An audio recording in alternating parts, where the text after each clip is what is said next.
පස්සර අර බලහෙත් ඉන්නේ අර බලපන් මේ පස්සර බලයන් දුවපන් මේ අම්මා යමන්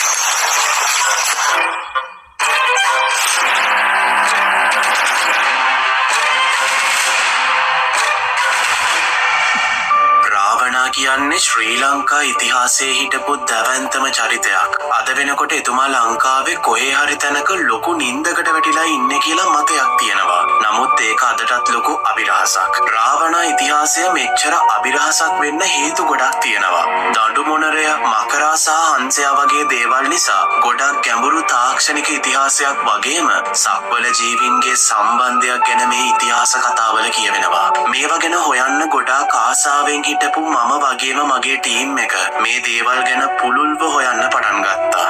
මාස ගණනක් තිස්සේ හොයාගත්ත විස්තර එකට එකක් හරිම අද්භූතයි. වගේම රහසිගතයි. ඒ නිසාම අපි තීරණය කළා රංගල වනාන්තරයේ ගවේෂණයක් කරන්න. මේ ගවේෂණය අපි කරන්න හිතුවේ ගම්මුන්ගෙන් ගත්ත විස්තර වගේම අපි එකතු කරගත්ත ඉතිහාස තොරතුරුත් එක්කයි. අපිට ඕනේ වුණේ මේ රාවණා නිදාගෙන ඉන්නවා කියන රහසිගත සොහන. ඒ කියන්නේ The Secret Tomb of Ravana ගැන විස්තර ටිකක් හොයාගන්න.